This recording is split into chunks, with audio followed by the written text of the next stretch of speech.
Hey, sports fans, welcome on in. It's the Down and Dirty. Scott Mitchell here. So glad you could join us as always. It's Friday. That means it's fun day, Friday, freaky day, all that stuff. It's also football Friday. It's something that always happens. So we're going to talk about that and so much. Got a fun show today. Oh my goodness. There are some articles out there. There's some people talking about sports, and I'm like, what? Anyways, we're going to cover it all. So sit back, relax. Let's get down and dirty. All right, starting off the show today, none other than the President of the United States of America, Mr. Donald J. Trump, has announced that, well, he's going to put together a little group chat. He's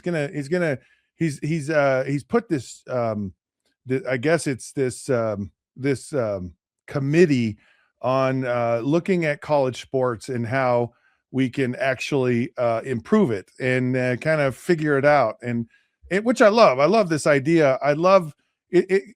If you're trying to figure out your feuds internally, it's really hard. When you go to an arbitrator or you go to a third person, you go to a therapist, you go to whatever, you go seek guidance, counseling. Sometimes it works, sometimes it doesn't, but at least it's a very honest, faithful attempt in trying to resolve an issue. And I think this commission by the president is a great step in the right direction. Now, that being said, here is the list, or at least a portion of the list that the president has invited to come to his office. Because really, what are we fixing? I mean, it's football, right?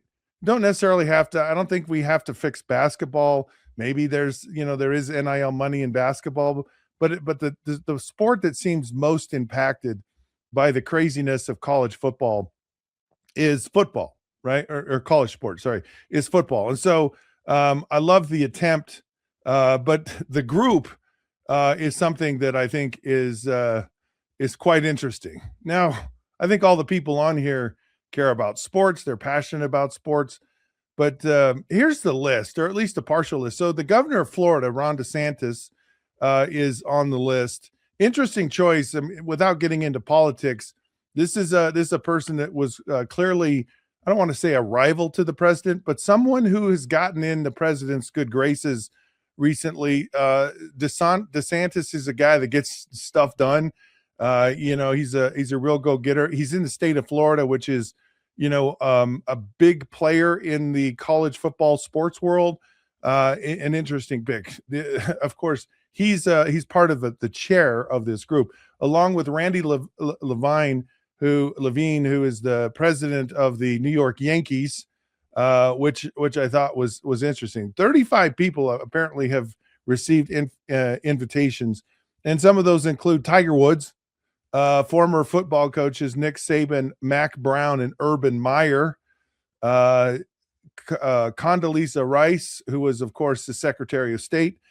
She was at Stanford, and, of course, she's also been on the College Football Playoff Selection Committee, which I think is New England Patriots President Jonathan Kraft, NBA Commissioner Adam Silver, Fox President Eric Shanks, ESPN Chairman Jimmy Pitero, several athletic directors, including Notre Dame's Pete Bavacqua, former college athletes Tim Tebow and Charlie Ward.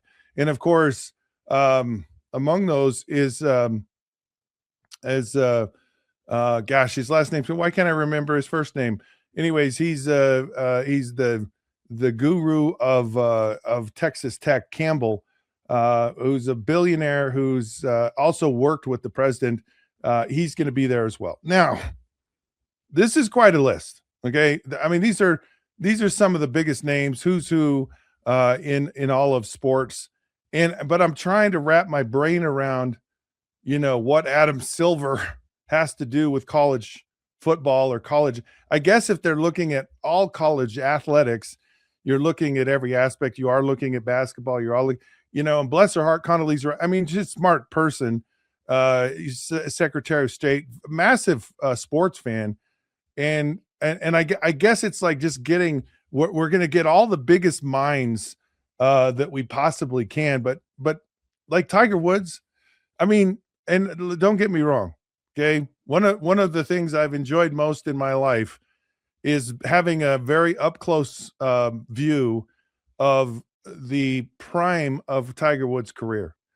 Lived in the same community in Florida, got to watch Tiger a ton when he was great, and it was awesome. Like, and he was awesome. And but I'm just trying to see now how is Tiger Woods going to fix college football? No, nothing, no offense, and there's no offense to this at all. Um, is it just that he's a fan? Is it just that he's a great golfer? Is he just a friend of the president? Is he just another voice? So these lists of people are quite interesting. Now, can they really move the needle? And because you're going to have to. I mean, you're going to have to. I mean, I guess if you wanted a commissioner of college football, why not Condoleezza Rice? I mean, maybe that makes a whole lot of sense. A very sound-minded individual, someone who's been in significant leadership positions, a very intelligent person, a passionate person about sports, someone who now is there, because it's always, everyone has their bias, and that's the problem I think with college football is that you have your Big Ten bias, you have your SEC bias, you have your East Coast bias, your West Coast bias, you have all these bias in sports, and it really makes it challenging to have kind of an uninfluenced person leading the charge. And maybe that makes the most sense. And maybe it's a person like that who, I don't know what's going on in Condoleezza Rice's life right now, but maybe that's the type of thing. And I think it's an honorable position to be in, to say, look, we all realize where this is headed. The cat's out of the bag. Pandora's box has been opened, all of that stuff. We're not going back. College football has to change. And if there's a way to change it that's very productive, that keeps it highly entertaining and something that people are passionate about, that it still keeps that kind of college, there's nothing like a Saturday at your school kind of feel, tailgating, football game. And so, as much of that as you can keep, as much of the tradition of college you can keep, and still live in the world that we live in today, I think to me, that's the answer. How do you preserve the tradition of college football and still meet the highly professional side that it's become? Because I see a trend, and I see a trend in several places. So that trend is, you still have to have a culture. You still have to have a level of commitment from these players. It can't be just, because I think the sense is, well, there's no loyalty. There's just, wherever the biggest buck is for this year, I'm off and running. And I don't think that's going to pan out. I don't think it is panning out. And I think people are in some degree seeing the value of that. Now, you look at some of these quarterbacks that moved around, you question that. But for the most part, I see this trend, and the trend is like a place like Indiana. Like Kurt Signetti has created culture, and he took players from where he was before, and they weren't they were kind of group of five type of players, and he plugged those and built around that, and then he was able to go out in the NIL space and pick the right people, and he created a culture at Indiana that I think was about team. It was about buying into. It was about, but also it was about great coaching and developing these players as much as he possibly could. And you get the right type of players in there. And I think you saw this with Texas Tech, as everyone's like, oh, well, they just spend a lot of money, which they did, but they also have created a culture that mixes the existing foundational part of who they were with a new group of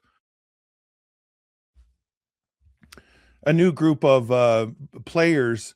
By the way, none of them from the SEC, or they were either Big 12 or ACC players they got defensively, and it totally changed their fortune. But but part of why they were so good as a team is that they were a team and that everyone bought into the culture of Texas Tech. And one of, here locally, which is a program that I have always a tremendous interest in, University of Utah, they've Kyle Whittingham had just did a tremendous job the last 20 years of this culture type of thing. And it's been invaded with NIL, and they've lost players there. But Morgan Scalley is, and I think this is a savvy move on his part, is that he's recognizing, look, if culture will get us a long way, it'll keep us competitive, and if we can augment that culture with some talent, then we really have something. And I think that's the direction, that's the game plan, that's the strategy that really I think should be implemented across the board.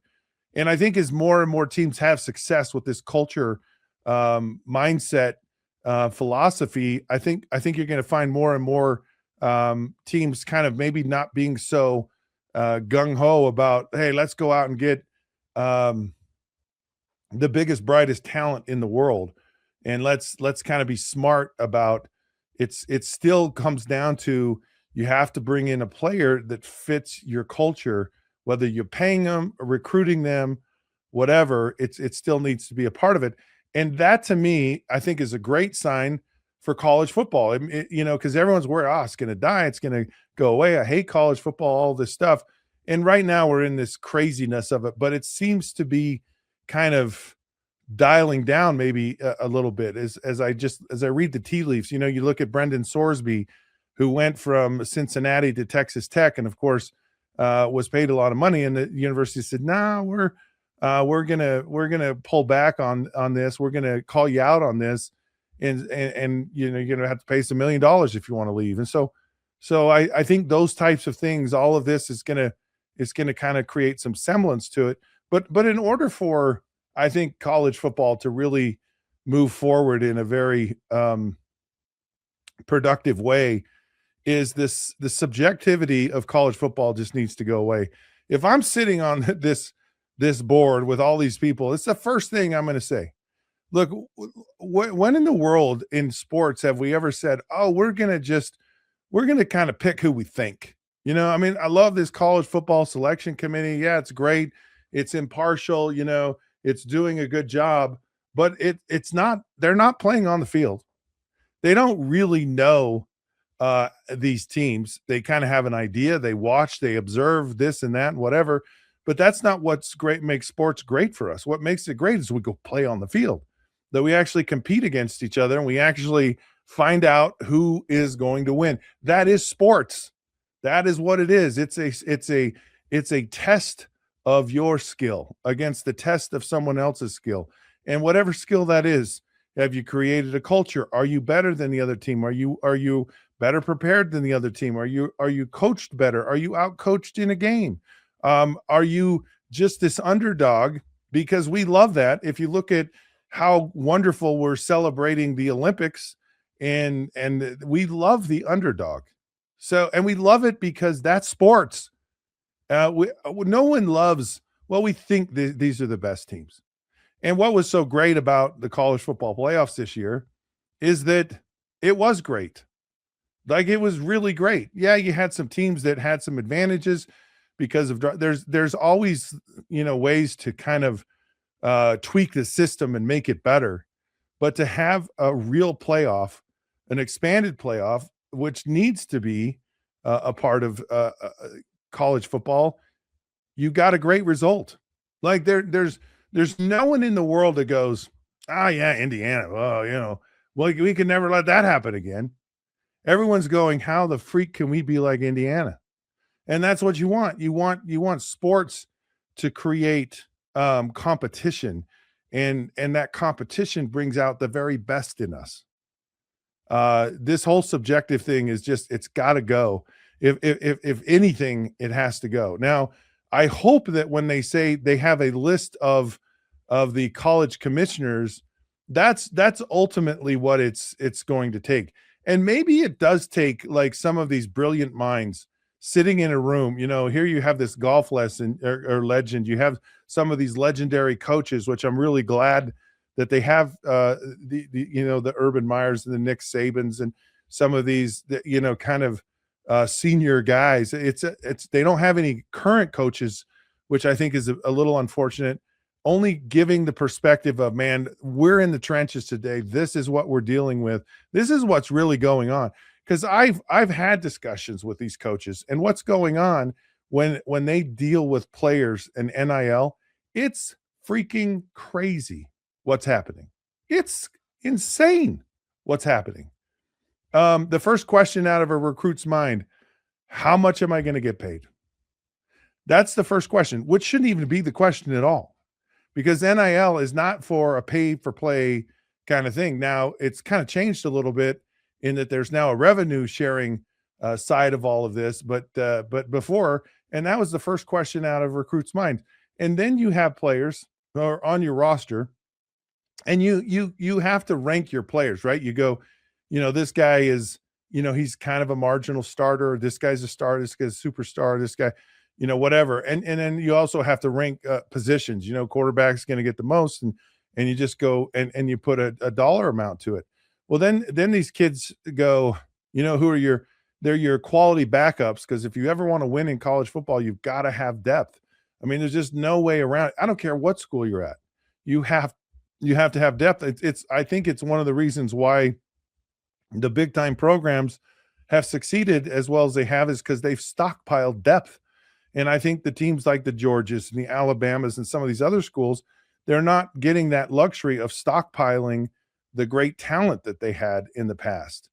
That talent is now going, wait a minute, I can get paid. Why the heck am I sitting on the bench at Alabama? And that's kind of what's happening with some of these schools, is that the bench players that in these respected programs are getting significant money. And the school goes, well, I can't pay my starters and my bench players, and my bench players are, I think, getting overpaid. So it really disrupts the thing, and these coaches are, I mean, the trenches of this are insane. And then you get into, you get schools that go, well, we're going to take their players. Maybe it's a rival school, maybe it's a school in your conference, and they go, we're going to offer a kid a whole bunch of money, and you don't know if the school is actually offering that guy a whole bunch of money, but you don't want to lose that guy, so now you pay him more money than you really wanted to pay him, and you don't know if the offer is legitimate. You don't know what's going on, and so the other school is trying to get you to spend all your money on just a few players, so that puts you at a disadvantage. So now you don't have as many quality players on your team because you've overpaid for players, and it happens, and it is happening, and it's kind of that gamesmanship. It's kind of that dirty pool kind of thing. And it really, is a deceptive practice, not against the rules. I mean, because there aren't really any rules in it. But to have some of these coaches that are there today, I think would be a benefit, which I'm a little disappointed that this is not happening. It really is going to take something like this, an uninterested third party, to really bring all of the names to the table and say, all right, people, we need to figure this out. This is clearly not going to work.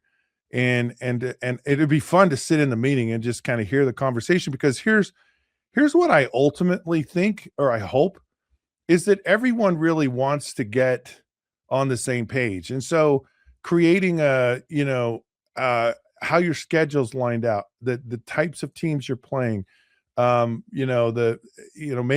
they look at a total realignment of everything, and maybe it's, maybe they look to a different structure, or because there's all kinds of models out there about regional conferences, and how and there, a lot of them are really good. So it's gonna be fascinating to kind of see where they go. Well, like, what topics do they discuss, and really what comes out of it? If this is an honest attempt to say, hey, we're really going to roll up our sleeves and we're going to just figure this out. We're going to get in a room and we're going to knock down, drag out. I think you're going to find the ones who are really interested, and then the other ones that go, screw all of you. We're the voice, we're the power of all of this. And, we're going to do our thing, because I don't know that that's the case anymore at least to the degree it used to be. And these players are going, I can go anywhere in the country. I can play it. I mean, Fernando Mendoza, a very limited recruited player, is going to be the first player in the draft. He's going to be the first player in the draft. He wins a national championship at Indiana. So let all of that sink in and tell me that the college football is consolidated to 2 conferences. And I'm telling you, the players are going to go where the opportunity and the money is. End of discussion. And the reality is, can you really blame them? I mean, you're a young 18-year-old kid and you go, I can be an instant millionaire. Well, the only way I can do that is by playing. And the only way I can play is to go to a place that's going to accentuate my skill set.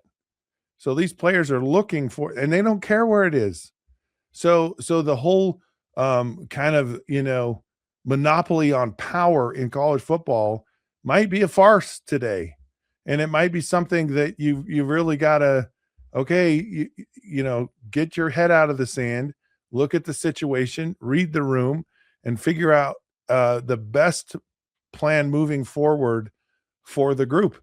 And they have TV people in there, and the TV people go, look, we're going to give you a better deal if you actually all work together. I mean, because it goes hand in hand with all of this. It's all part of the deal. This is going to be a fascinating discussion, something that we certainly want to pay attention to and follow along. And I pray that they get it right. I pray that they get it right and they figure it out. We'll all benefit massively from it. College football really could go times 10 in its popularity if they do. It's a great sport, and it just needs a little TLC right now. All right, we're gonna take a break because I can't talk. And when we come back, we've got our NFL news of notes. Some funny things like every team has got its report card. I love when this comes out. It's not supposed to, but it does for some reason. We'll talk about that. So much more when the Down and Dirty returns.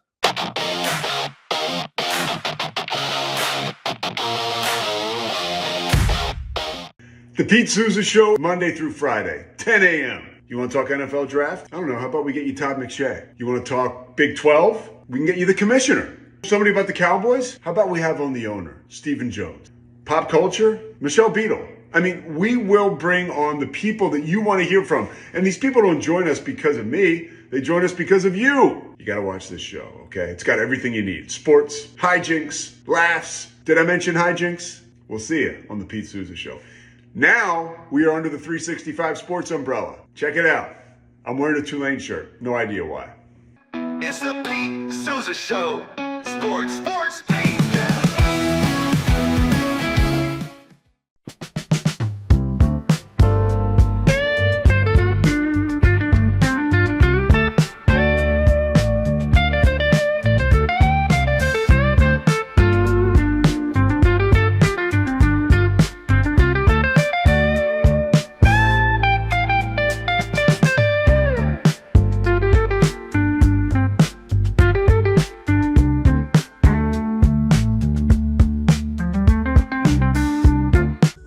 Tervis is all about staying hydrated with style and durability. You can trust Tervis tumblers to keep your drinks the perfect temperature, hot or cold, for hours. From the classic insulated tumblers to sleek stainless steel water bottles, each product is built to last and comes in endless designs to match your personality. Stay refreshed and express yourself with Tervis. Visit tervis.com today and find your perfect tumbler. Sports don't stop, and neither do we. Welcome to 365 Sports, your home for real conversations, original shows, and coverage that lives where sports actually happen. Join David Smoke, Craig Smoke, and myself, Paul Catalina, for in-depth interviews and local stories to the moments national media misses. 365 Sports brings you the voices, debates, and perspectives fans care about every single day. Subscribe now on YouTube, search 365 Sports, and never miss a moment because sports aren't seasonal. They're 365.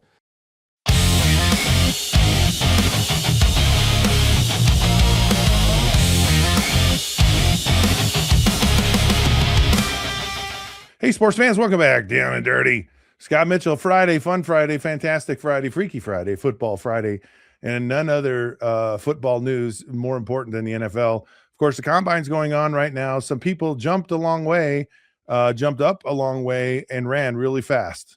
There you have it. That's the recap from the NFL Combine. And some of that stuff means absolutely nothing. Some of it means, okay, all right, we got an athlete on our hands here. Here's the thing. I think this is funny. So you do the combine, right? And it's to determine the athleticism. And it's also to kind of determine how you match up against other people. So like if you're a linebacker, this is traditionally what linebackers, if you're a running back, if you're a DB, all that stuff. The one that doesn't really matter is quarterbacks. It just doesn't matter. It just doesn't matter. So the thing that does matter, I think it was one of the things that probably most like really jumped off the page at me when I entered the NFL was everyone was an athlete. That was the thing, because you grow up and you go, well, the offensive linemen are kind of, they're not your skill people. They're not your guys that, they're kind of there because they can't be anywhere else. And thank goodness, someone's willing to do that position. And I don't want to be an offensive lineman. And there's no glory, there's no nothing. Let me tell you, offensive and defensive linemen in the NFL, freaking studs. They are studs. They are, and some of them are some of the greatest athletes of all time, and they're big studs. That's the thing. In fact, I remember toward the end of my career, Javon Curse, and he was a defensive end, played for the Tennessee Titans, amazing player. And I think he ran like a 4.5 40, and he was this big defensive end. And you're just like, holy crap, these defensive linemen running a whole lot faster than me. And I remember him being on his left side, our right side, and I want to say it was Priest Holmes running down the sideline of a game, and Javon Curse, who ran all the way from the opposite side of the field. And, you have that, that rally drill you do in defense, how you run to the ball kind of thing. Well, he chased down Priest Holmes and caught him. And I was like, ooh, that's talent. So I guess the combine is just like, yeah, we're finding the most talented guy. Well, they seem to find him. And that's what the NFL is a whole bunch of freaking talented people. And if you want to play in the NFL and you want to be a defensive player, you better freaking be able to run. And that's really the fascinating thing. Okay, so the NFL Players Association does a survey every year, and they rate each organization on a number of things, like, how the players are treated, player conditions, facilities, on and on and on. There's this whole different criteria. Now it's supposed to be private, and the NFL has actually challenged this as a violation of the collective bargaining agreement to bring it out publicly, which the NFL somehow it gets out every year publicly, and it's not supposed to. And the grievance was actually upheld in that it wasn't supposed to be shared publicly, but it is, and it does. And there's some fascinating things in it. One of them is that of all the organizations, the one that ranks number one is the Miami Dolphins. And I'm just like, wow. Now I can tell you, one of the things that they rate is the playing surface, and that the field, and you can grow grass as good as anywhere in the world in South Florida. And and when we had even back the old St. Thomas facility for the Miami Dolphins, which was around since the inception of the Miami Dolphins, which again, another shocking thing. So here I get in the NFL and I find everyone's an athlete, and our facility stinks. Like I was just like, I can't believe this is the NFL, and this is where the meetings are and everything. It was like a cinder block building that was built probably in the 60s with a tin roof.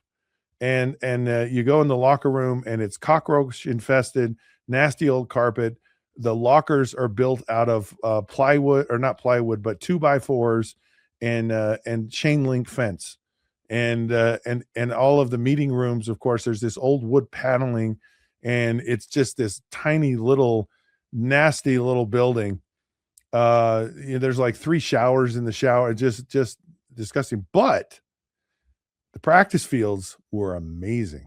Like we had 2 full 100-yard fields, but I found out later why they were amazing, and it's because of the Super Bowls, that the teams that come to the Super Bowls have to have a place to practice. So teams would practice at the Dolphins facilities and probably at the University of Miami, or those are probably the 2 different places, the 2 teams when a Super Bowl's in Miami, at least at that time. I don't know where it would be today, but the Dolphins facilities now unbelievable, which I got the luxury of being a part of, but those football fields were amazing, incredible. So the Dolphins, they apparently, and that's a big part of it. Now the worst team, of course, is the Pittsburgh Steelers. But why I bring this up, and I think it's funny, is that the owners are not happy about this, and it's funny that they're not happy about it because it's disparaging to them. And that's what makes it funny to me. Now they all kind of downplay it and they go, if there's something that I don't see, if you're putting it out publicly, then what good is it going to be for us if we're not able to participate in the survey, if we aren't able to be a part of it? And it's kind of like one of these things like this comes from the players. Like it's most of the players actually participate in it. And I just think it's funny that the owners are all bent sideways on it.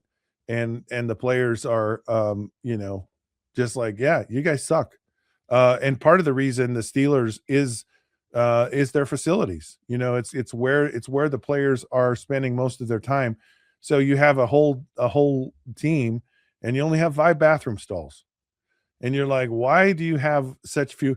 And just going back in time here for a minute. So here's what we've learned today. We've learned that all players are good and athletes in the NFL. We've learned that the Dolphins practice facility stinks or stunk. It doesn't now, but the fields were good. And the only reason they were good was because of Super Bowls. And the next thing we've learned, which is very important, is inadequate bathroom facilities.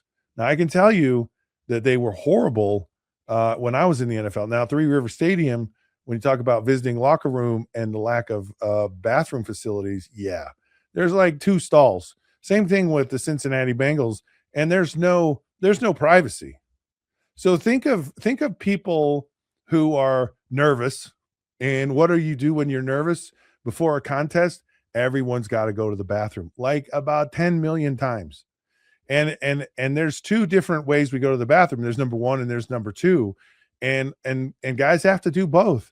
And so you're put in a very, very vulnerable position where it's almost like you're in the military. There's no privacy, and and it's right before a big football game, and you got to believe that the team is doing it on purpose to you. It said that gamesmanship is like, oh yeah, we're going to give you a horrible visitor's locker room. Like there's no privacy. There's 2 bathroom stalls, and good luck on that one. And it was horrible conditions. So I believe, well, with all the new stadiums, it's a whole lot better. I'm a little surprised with the Steelers in that the Steelers are considered a pretty good organization. They have NFL games, they have pit games, they have high school games, all on their field, which is grass, which leads to some kind of iffy conditions late in the year.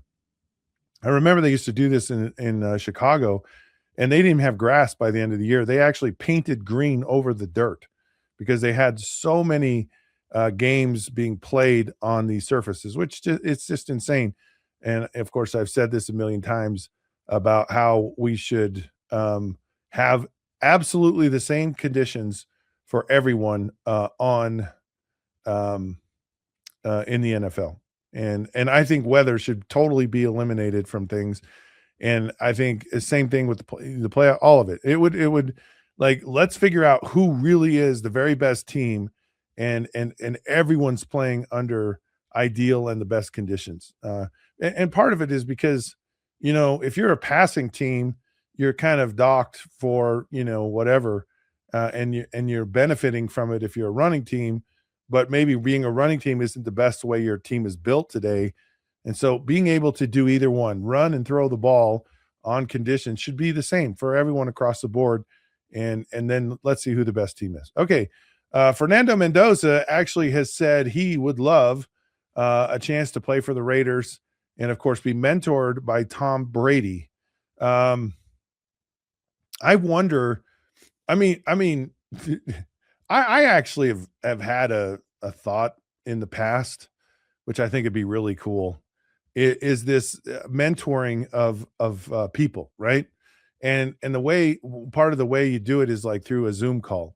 So wouldn't it be fun? Like, yeah, I'm the number one draft pick of the Las Vegas Raiders, and I have Tom Brady on speed dial, or Tom and I have one or two conversations a week, and we get on the Zoom call and we talk through things, and maybe on the call, it's like I share my screen with him and I go, okay, here's this play that's going on right now, or I'm really struggling with this, or how do you deal with this, or how do you approach this, or and you just have the ability to pick his brain. And who wouldn't want that, right? And now it begs the question of, well, is Tom Brady? I mean, Tom Brady is an owner of the Las Vegas Raiders. It seems that he would have an interest, massive interest, and it would be fascinating because Fernando Mendoza, I think, is kind of built out of the Tom Brady mold. Not really highly recruited. Had to really fight for his spot in college, and fought for his spot kind of through all the process. So maybe they're kindred spirits. Now you have to ask yourself, well, how it is it a conflict of interest with what Tom Brady's doing right now? I don't know. I really don't know, but that would be cool. Like, now, does it eliminate all of the other dysfunctional issues with the Las Vegas Raiders? I don't know, but it's a good start, at least with a new quarterback. We'll see what happens. Anthony Richardson has been allowed by the Colts to seek a trade as soon as he can. It's like, get out of here. You're done. Now the question is, where does a guy like Anthony Richardson go? Ooh, that's a tough question, because oh man, I just remember when he was at Florida, and I looked at him and I'm like, dude, you're just so raw. You're so raw, and it would be so much better for you to just stay in college for so much longer, so you don't get in a situation you got into, that you're just way over your skis. You're just not ready for that experience, and just having time.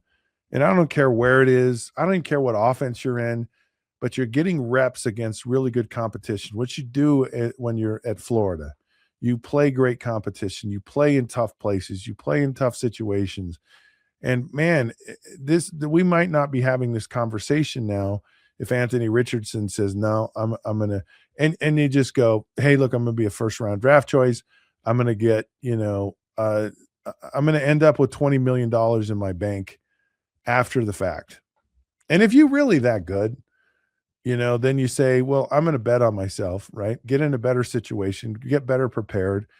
And because right now, Anthony Richardson is like, he's probably done, unless he really takes the path of someone like Sam Darnold. But again, you really have to get in the right place, in the right situation. You really have to have someone that just goes, yeah, we love the talent and we want to develop it. And I think savvy coaches who understand how to develop quarterbacks, I think might find it. We'll see. Okay. George Pickens, who's a great wide receiver for the Dallas Cowboys. He has been franchise tagged by the Cowboys. And, so it's kind of one of those things where, because the franchise tag is always very interesting and it comes up often in the NFL. And it's one of those things where you go, is that really a bad thing? Because, he's going to get paid $28 million. You get paid the average of the top 5 in your position, but it's a 1-year deal. Like, it's not a long-term contract. It's a 1-year deal. And so the team goes, okay, because they look at their budget and they go, if we had to pay a player, one that we really like, but we're not quite sure of, or maybe our salary cap situation is kind of challenged right now, then I think that they select a player and go, because we know exactly what the dollar amount is, because just 1 year. There's no signing bonus. There's no nothing in it. It's just a salary. And we go, yeah, if we pay this guy, then it works out over here and this and that, whatever. And so they kind of they pick a player they really like. They pick one that makes sense for the salary cap for them, but it really hoses the player. And it wasn't designed for this. The franchise tag was not designed to kind of use as a weapon in your salary cap situation. The franchise tag was designed because the argument for free agency was the value of an organization, the strength of our league is built on us promoting and developing superstars. And those superstars are tied to a team. So if you look at like the Dallas Cowboys in the 70s, Roger Staubach, like he was the face of that franchise. Terry Bradshaw was, in that time. And so Joe Montana, you can go on and on, and so these teams with success, Lawrence Taylor, you could maybe say like a John Riggins for the Redskins, but there's a player typically. And so the teams didn't want that player to ever be free. They wanted to, so that was kind of part of the negotiation for free agencies. Well, you can tag a player so that not everyone gets to be free. And if you have, a superstar, the idea was to franchise them, right? And to keep, and they argued about other sports like Larry Bird is, Magic Johnson and, all these players that their association is with a team. And it's even weird today when one of those great players, you look at Brett Favre's career. Of course, he actually wasn't even drafted by the Packers, but he kind of, that was his career. And when he went to the Vikings and he went to the Jets, like, it's just not the same. It's not the same for any, Emmitt Smith an Arizona Cardinal he was a Dallas Cowboy. So its whole use has actually not even been put into the right play. And really it should be one of those things as a player, you go, please franchise me. Like it really should be designed for, in fact, they really should modify it. And this could be the solution for the salary cap issues, is that, maybe it's the quarterback franchise tag. And so every quarterback is just, they're all going to be slotted and you just carve them out. You just carve them right out of your budget. And so they don't even count. And they're all in. It's like the quarterback cap, and maybe it just has its own little world that it lives in, and it lives separate outside of everything, because it's really the top flight quarterbacks just take so much out of your budget, and so you really need to, if you could separate that out, it certainly would benefit you in a lot of ways. Now, I had a kind of a fun experience with the salary cap. In the original plaintiff or court ruling or lawsuit, it was Freeman McNeil versus the NFL. And it was this fight for free agency, that the system was too restrictive. And they needed more than Freeman McNeil to be a named plaintiff on this lawsuit. And they scoured the NFL at the time, begging players to put their name on this lawsuit. Well, lo and behold, they approached me and I go, yeah, heck, I'm sitting behind Dan Marino. I don't ever get a play.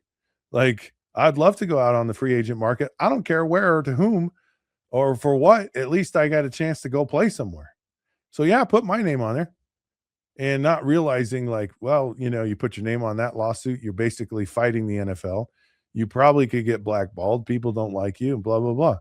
And I'm like, yeah, but it's wrong. And anyway, so I put my name on the lawsuit, and I was a nobody player. I'd never played to this point. in the NFL. And so I'm on this lawsuit, and they settle it. And there's this thing called free agency, and it happens. And lo and behold, I get to become a free agent. Now, one of the concessions I gave as being a named plaintiff, because they settled the lawsuit. They didn't even go to court over it. They just settled it. And in the settlement, all of the named plaintiffs had to sign off. Like if all of them didn't sign off, the suit went on. And so part of signing off, part of what I got, a concession I got, was I could never be franchise tagged. So I never had to go through this situation of being franchised, which no one thought was a big deal because they didn't know what free agency meant. They didn't even know what franchise tag meant. I didn't even know what it meant. And then all of a sudden free agent starts and the owners go, yeah, we're going to just franchise you, which is what happened. So I go to Detroit. I sign a 3-year deal, one of the first free agents ever in the NFL. And then my contract expires. It's over. So now we're negotiating a new contract. And the GM for the Lions says to my agent, hey, if you don't take the deal we're offering, we'll just franchise Scott. And my agent said, that's a lovely thought, but you can't. And he says, yeah, we can. He said, no. Go read the rules. So he had to go. So the general manager had to go back to his office because they were having a meeting in a restaurant. And he came back and he says, you're right. He cannot be franchised. So he sat down and said, what would you like? And basically had, because I was a free agent, I was going to leave. I could leave. I could go anywhere. And so maybe I should have. Who knows? I don't know. At any rate, they said, here, he wants to be here. He loves being here. And here's the deal. And that was the deal. My agent, who's still an agent today, had him on the program before, said that was his favorite moment ever as an agent in the NFL. So there you go. A little history lesson about franchise tags. Kind of a fun experience for me.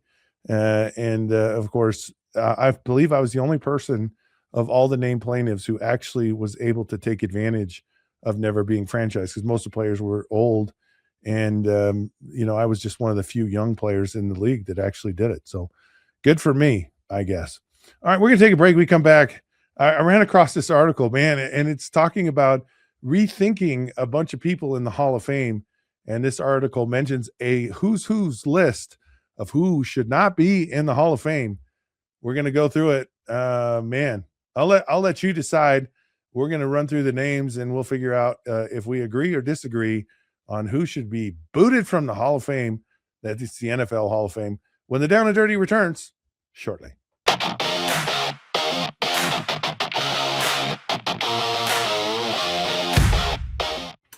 Hey, it's Matt Mosley of The Matt Mosley Show. We want you to watch our show every day, 1 to 3 on YouTube or wherever you get your podcast. And you get to see big name guests like Gary Patterson, Art Briles, Scott Drew, Doug McNamee, major Cowboys insiders, ESPN legends like Sal Palantonio. When news breaks on Cowboys or Baylor or NFL, we want you to look here first. 1 to 3 weekdays. It's the Matt Mosley Show. For 75 years, Nalgene Outdoor has been your trusted companion, fueling adventures and helping protect the planet. We're committed to reducing waste, improving access to clean water, and providing simple, safe, and sustainable products for you and your family. No gimmicks, just durable, well-designed bottles built to last. Join us on our mission to amplify life, not complicate it. Because at Nalgene, what goes into our bottles matters as much as the adventures they fuel. Explore more at nalgene.com. That's NALGENE.com. I know you're gonna love this Kodak Dot Plus printer. You guys just connect it to your smartphone and then you're gonna use the Kodak Photo Print app. It's going to print you a 4x6 photo. I am just in awe. I love how these turned out. Also, the printer comes with a free cartridge of 10 photo sheets. I can assure you, you are going to love this printer as much as my family has. You guys have to check it out for yourself.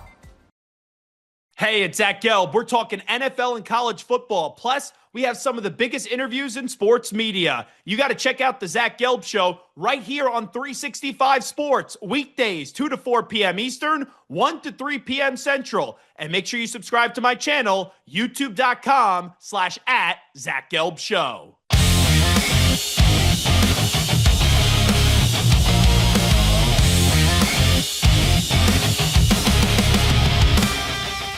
Hello, sports fans. Welcome back Down and Dirty. Oh, boy. I brought Martin on for this segment. Welcome back, by the way. Like and subscribe. It's Friday. Let's have some fun. Martin, I just learned this about you. Of course, you got your Blackhawks hat on and your OKC Thunder sweatshirt. I had no idea. I learn new things about you every day. You are you're an OKC Thunder fan? Yeah, I'm a Chicago Bulls and an OKC Thunder fan. Everyone be like, "Well, you're from Chicago, so it makes sense you're a Bulls fan." I mean, grow up on hearing the legend of Michael Jordan and watching Derrick Rose He was play. okay. You know, he was okay. He got away with some things. Let's just say that.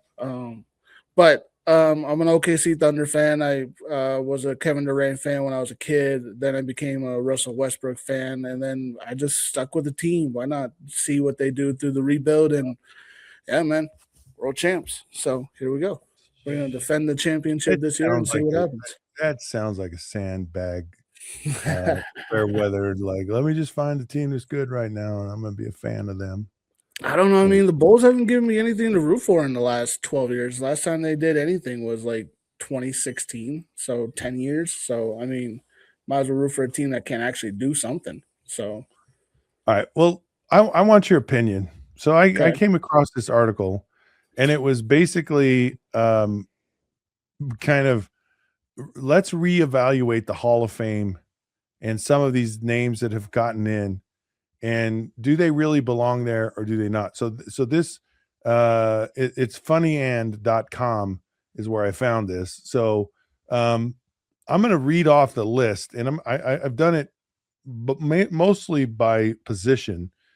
And then there's some old school guys. Like you probably aren't even going to know their names, which makes it even interesting, but and we'll see if you even know the names of the ones that I've put up here. So we're going to start with the quarterbacks, okay? So they believe Joe Namath, Kenny the Snake Stabler, Troy Aikman, Brett Favre, and Bob Greasy should not be in the Hall of Fame. Now, most of it, and here's the reasoning. So Joe Namath is mostly because career-wise, he doesn't have these, outstanding statistics. He did win the one Super Bowl with the Jets, but they weren't really great teams. It was kind of one shining moment type of thing for Joe Namath. Now, he was in New York City. He was Broadway Joe. He wore a fur coat and pantyhose, and he was extremely popular.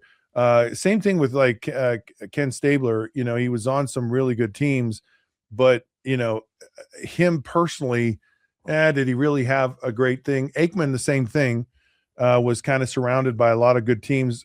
Doesn't have the same numbers close to a lot of his contemporaries who are in the Hall of Fame. And Favre was interesting in that Favre was like, it was more about Favre after the fact, the sexual assault, the embezzlement, those types of things. And because his numbers, are pretty gaudy. And then Greasy was kind of, there are all these quarterbacks that kind of, other than Favre, had decent numbers, decent quarterback ratings, but were certainly around very good football teams. So of all these players, is there one or is there two or any of them you go, yeah, they shouldn't be in the Hall of Fame? I mean, the Hall of Fame is the Hall of Fame. I get it with especially like Namath and Stabler. They weren't throwing, like Dan Marino numbers, no 4,000 yards, no 40 touchdowns, not big numbers. I get that.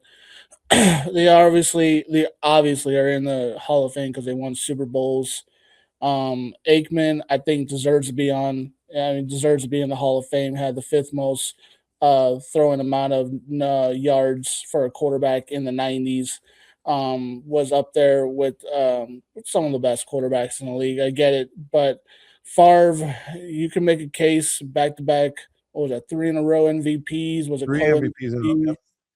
MVP? Back to back Super Bowl appearances. Won one.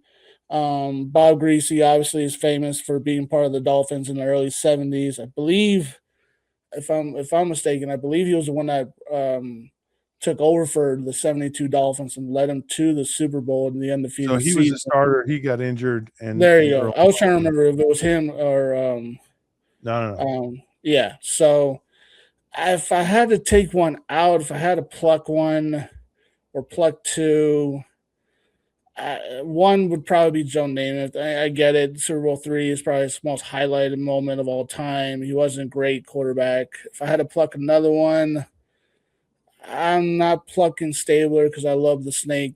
So I'll pluck Greasy. I'll leave Aikman in there. I think the 3 Super Bowls matters. I think the 4 NFC title championship appearances matter. I think everyone can argue, well, you had Jason Garrett and what was his name? He was the quarterback for the Cleveland Browns beforehand. Bernie Kosar.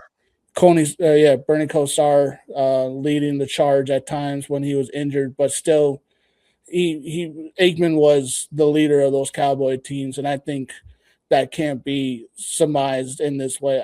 I don't think the Hall of Fame should just be strictly on stats. I think game managers should get their respect because they are still a part of the team and they are still important.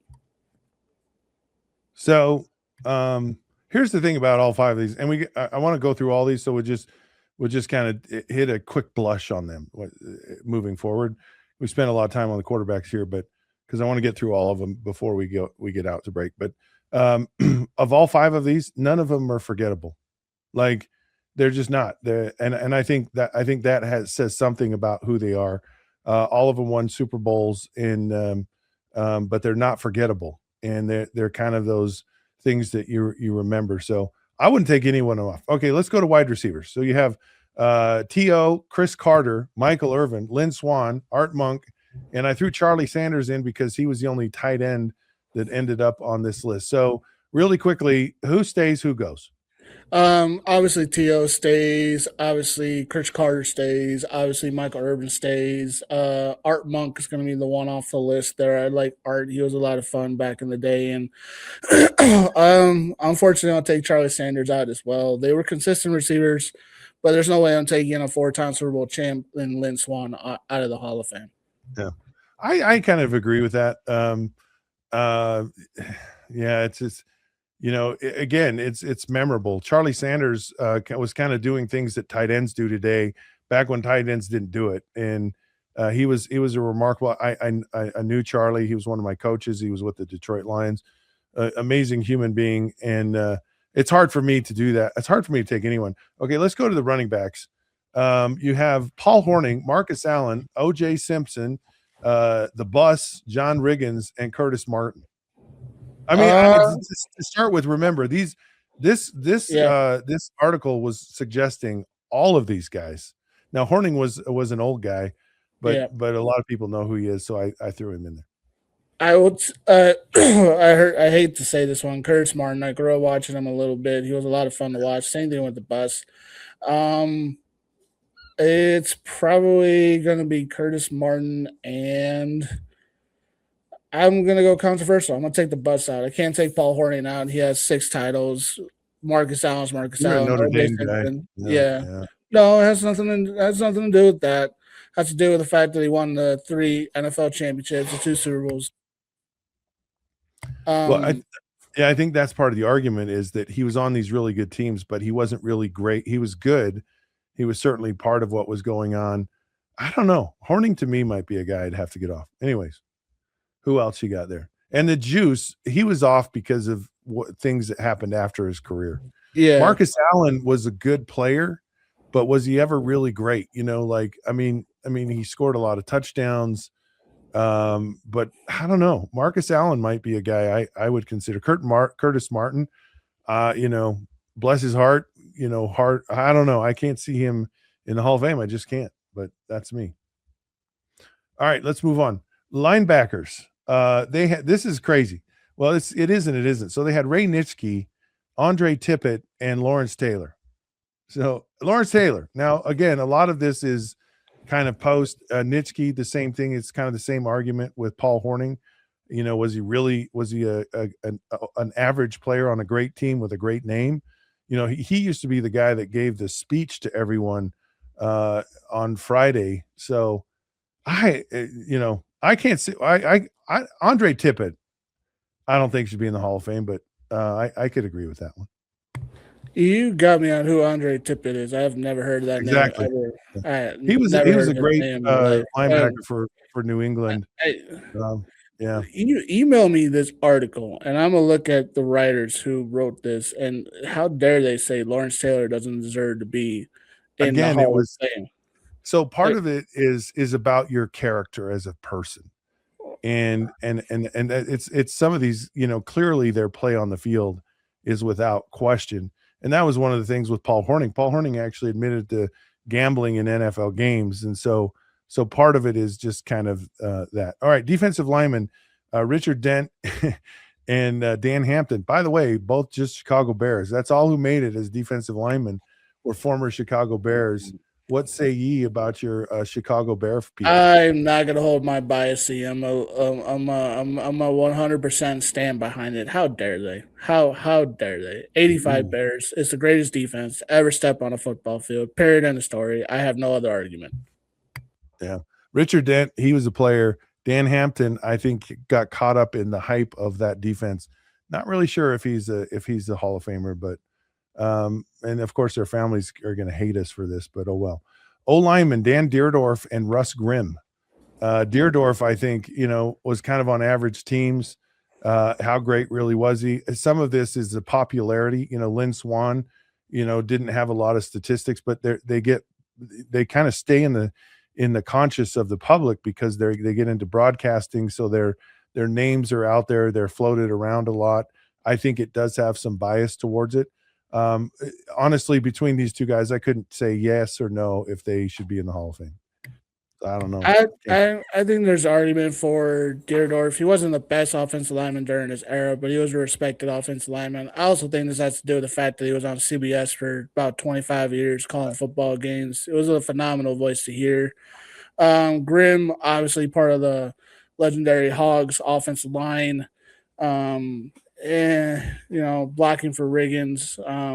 I think he's up there questionable, but I don't think he's a surefire Hall of Famer. I can see him going out.